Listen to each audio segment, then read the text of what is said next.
हो। अब यार इवोल्यूशन 2 आ रहा है तो ऑब्वियसली जेउसो से शो तो खत्म करना बनता है रे। तो guys, so much champions of the world में ऑलरेडी एक्सचेंज में best wrestling creator on this सब content with the best wrestling video Raw का रिव्यू। और मेरे को लगता है कि इवोल्यूशन 2 के लिए जितने सीरियस है वो तो उनके फर्स्ट सेगमेंट से पता चल गया, जहां पर रिया रिप्ली ने ईओ स्काई को चैलेंज किया उसकी चैंपियनशिप के लिए। बड़े अच्छे फ्लैशबैक्स आ रहे हैं कोडी रोड्स और केविन ओवेंस वाले कि भैया चैलेंजर ही जाके चैलेंज कर दे रहा है ईओ स्काई को। बट खैर मैं तो कोई कंप्लेन भी नहीं कर सकता। अल्टीमेटली इवोल्यूशन 2 इनका बेचारों का 6 साल के बाद 7 साल के बाद इनफैक्ट ये पेपर व्यू आ रहा है, तो तुम आराम से इंजॉय कर लो। तुम्हें तो टाइम भी नहीं मिल रहा है यार, 2 हफ्ते के बाद ये premium live event. But anyways evolution 2 के लिए ये मैच अनाउंस हुआ है। उसके अलावा एक बैटल रॉयल भी इन्होंने अनाउंस किया है कि जो भी जीतेगा वो क्लैश इन पेरिस में लड़ेगा। बेसिकली ये वुमेन्स का रॉयल रंबल टाइप इन्होंने ऐड कर दिए, ताकि कोई इवोल्यूशन 2 को अगर किसी में ये हो रहा हो कि हाँ नहीं देखना, तो वो इस तरीके से तो देख ही सकता है, जहां पर ये लोग ऑब्वियसली एनएक्सटी और टीएनए के टैलेंट से उठा के लाने वाले हैं। उसके अलावा एक और जो चीज बढ़िया लगी मेरे को, चैट गेबल तो चला गया क्योंकि इंजर्ड हो गया ना, लेकिन चैट गेबल की जगह एल ग्रांडे अमेरिकानो आया। और आया तो क्या आया, I don't know how many of you noticed, but L Grande americano बड़ा हो गया बे। अरे L Grande americano Chad Gable जीतना था, अब L Grande americano Ludwig Kaizer जैसा क्यों दिख रहा था।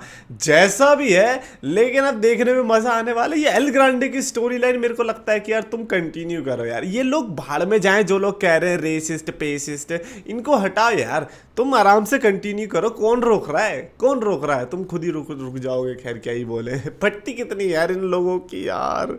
बट खैर हम भी क्या ही बोल रहे हैं, हमारे देश में तो कॉमेडी बैन है तो हम तो क्या ही बोले। मैं तो बड़ा खुश हुआ फिन बैलर और जेडी मैकडोनाल्ड का देख के। भाई दोनों ने न्यू डे को हरा के टैग टीम चैंपियनशिप जीत भी ली। ये अब रखोगे अपने पास 200 दिन तक चैंपियनशिप बिना डिफेंड किए, मुझे पता है यही होने वाला है। बट फिन बैलर और जेडी मैकडोनाल्ड के टाइटल जीतने से हो सकता है काफी लोगों को खुशी ना हुई हो, क्योंकि पता ही नहीं चला ना कि tag team championship new day के पास भी थी। न्यू डे के पास टैग टाइटल, इन्होंने इतनी मेहनत करी थी, न्यू डे प्रोमो कट करती थी उस टाइम पे, और टाइटल जीतने के बाद क्या किया तुम लोगों ने मेरे को बताओ। तुम लोग अप डाउन में जाके तो नहीं डिफेंड कर रहे थे, जैसे हमें पता ही नहीं चल रहा होगा।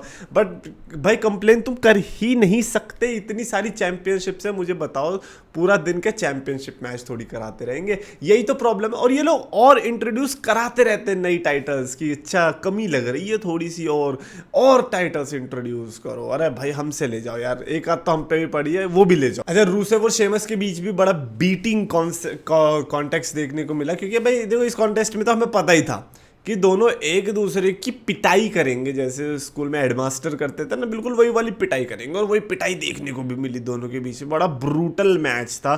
बट मेरे को एक जो चीज़ बेकार लगी, Rusev.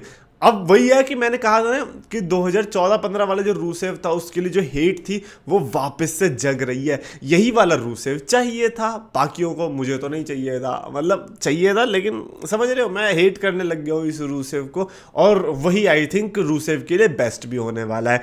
Don't go for Rusev day और बेबी फेस रूसेव या फिर डिफरेंट टाइप ऑफ हील। वो जो भी करके गया है ना आज इस मैच के अंदर, एक्सपोज्ड टर्न बकल पे मारा और थम टू दी आई मारा, एंड देन उसने मैच जीता है। I think this is the perfect Rusev. Sheamus बेचारा हार तो गया, लेकिन इस पूरे मैच के अंदर किसी की हार मेरे को लगी नहीं। इनफैक्ट मेरे को तो बड़ा अच्छा लगा ये वाला मैच पर्सनली स्पीकिंग। मेरे को एक सेगमेंट भी बढ़िया लगा, कैरिन क्रॉस ने सैमी ज़ेन में बजा दिया पाइप से। ओ भाई साहब, मैंने कहा मारो मारो इसे, बड़ा आया अंडरडॉग बनने वाला, इसे सही से फिर अंडरडॉग बना ही दो। आज तो वैसे भी टैग टीम मैच था, पट्टी वट्टी बांध के आएगा, हमें पता है भाई तुम लोग तुम आए हो लेने, क्या बोलते हैं, सिंपैथी लेने आए भाई। सैमी ज़ेन को लगता है 2025 आ गया, इसको कम से कम नहीं तो 10 साल तो हो गए डब्ल्यूडब्ल्यूई मेन रोस्टर के अंदर, और ये आज भी अंडरडॉग है। और अगर तुम आज भी अंडरडॉग हो तो तुम्हें तो बेशर्म आनी चाहिए भाई। एनीवेज गुंथर का प्रोमो देखने को मिला। गुंथर बड़े इंसल्ट्स तो लिख के आया था यार। मैं तो ये कह रहा हूँ कि गुंथर के प्रोमो की जो इंसल्ट्स है वो बड़ी अंडररेटेड होती है, लोग उसके बारे में ज्यादा बात करते नहीं। यही चीज अगर सीएम पंक बोल रहा होता या रोमन रेंस बोल रहा होता, क्राउड तो वो सोचो ये चीज जैसे गुंथर ने बोली कि ये जो तुमने 3 मिनट का प्रोमो दिखाया जिसमें हमें बताया कि भाई गोल्डबर्ग कितना डिस्ट्रक्टिव था, ये था वो था, बहुत अच्छी बात है, लेकिन ये प्रोमो भी गोल्डबर्ग के करियर को और गोल्डबर्ग के मैचेस को समअप कर गया, क्योंकि वो भी मैचेस इसके 3 मिनट में ही खत्म हो जाते थे। अब यही चीज अगर सीएम पंक बोलता तो लोग पागल हो जाते। कहता है कि तुम्हें बुली पसंद नहीं है, वेल तुम एक सबसे बड़े बुली से टकराए हो और मैं तुम्हें बुली करने वाला हूँ सैटरडे नाइट मेन इवेंट में। I am going to expose you, कि तुम यहाँ पे प्रूफ करने आए ना that you still got it, but मैं तुम्हें एक्सपोज कर दूंगा that you never had it, तुम पे कभी था ही नहीं। तो यार ये छोटी छोटी चीज़ें जो मेरे को लगता है कि लाइक डब्ल्यूडब्ल्यू के फैंस थोड़े वो हो जाते हैं कि हाँ अगर रोमन बोल रहा है तो ठीक है, गुंथर बोल रहा है तो अब चल निकल यहाँ से। लेकिन गुंथर ने जब ये भी बोला कि जब एसएनएमई खत्म हो जाएगा उसके बाद ऑब्वियसली मैं ये पूछूंगा कि हुज नेक्स्ट, तो सेथ रॉलिंस का नाम लिया and then Seth Rollins comes, और भाई सेथ रॉलिंस ने ब्रीफ केस, भाई सेथ रॉलिंस का गोल्डन ब्रीफ केस हो गया यार, अच्छा लगा देख के। Customize briefcase, customize brief I always love, like जैसे रॉब वैन डैम ने किया था, इवन डेमियन सेंडो ने किया था, अभी ये हमें देखने को मिल रहा है सेथ रॉलिंस वाला। I just love it. और अब इससे ये भी पता चल रहा है मेरे को कि रॉलिंस एटलीस्ट अगले 1-2 महीने के अंदर तो कैश इन नहीं करने वाला।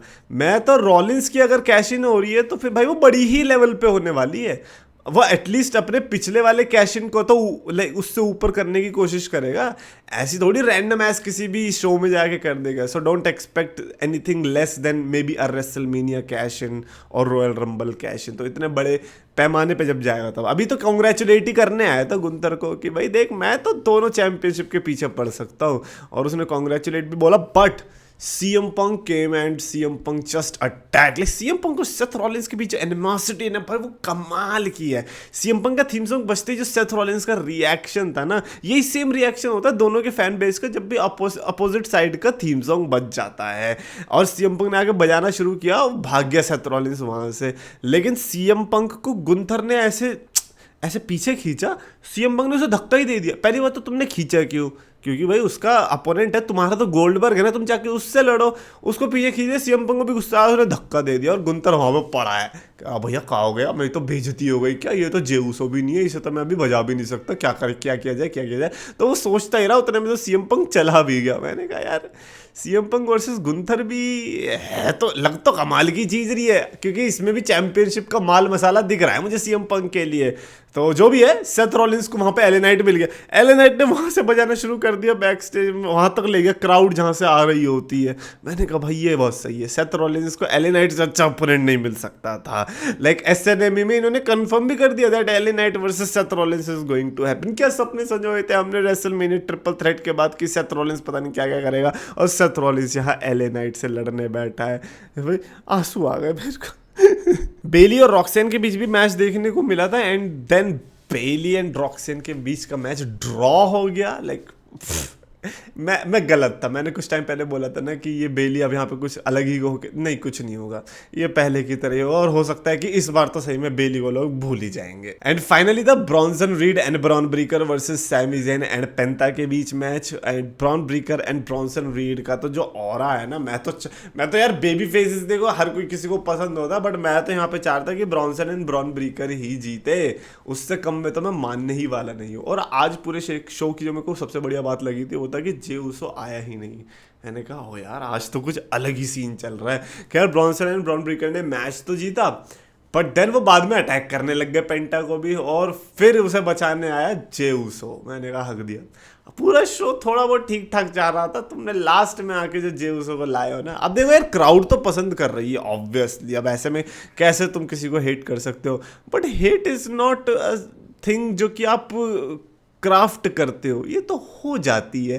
तो बस वही चीज हुई है, जे उसो आता है और ऐसे अटैक कर रहा होता है जैसे भाई बड़ा ही द रॉक हो रहा हुआ है। ब्रॉन्सन रीड जैसे को तू बजा रहा है, ब्रॉन ब्रीकर को बजा रहा है, चलो ब्रॉन ब्रीकर को तो चेयर अटैक करी तुमने, जे उसो ब्रॉन्सन रीड को पंचेस मार रहा है और ब्रॉन्सन रीड सेल भी कर रहा है। मैंने कहा नहीं फील आ रही भाई, एक बार आज स्पीयर मारी नहीं जे उसो ने, चेयर लेके आया, कह रहा मैं चेयर से ही काम चला लूंगा, मेरे को बेइज्जती नहीं सहनी आज। भाई यार मैंने कहा क्या हो रहा है। जे उसो ने फिर वहां पे स्टैंड टॉल किया obviously, Jey Uso Sami Zayn and Bron Breakker ने। क्या करना चाह रहे हो तुम यहाँ से, मेरे को ये बताओ। what was the point of all of this? Just to send those people happy? कि घर जाओ आराम से, थक गए होंगे ईट कर करके। I don't know man, I just didn't like the ending, I didn't like the main event. Sheamus versus Rusev was way much better than this shit show जो भी इन्होंने प्रोड्यूस किया। सेथ रॉलिंस की फैक्शन से बहुत कुछ ये कर सकते थे, बट इट सीम्स लाइक कि इनके पास कुछ नहीं है करने को, और नहीं है वो वहीं से पता चल गया कि इन्होंने जे ऊसो को ऐड किया है। खैर कमेंट्स में अपने थॉट्स लिख के बताना। अगर मेरे को इसको रेट करना होगा पूरी रॉ को, I would rate 3 out of 5 की स्टार रेटिंग। कमेंट्स में लिखो अपनी, और अगर आपको वीडियो पसंद आए तो प्लीज लाइक और शेयर और चैनल सब्सक्राइब करो।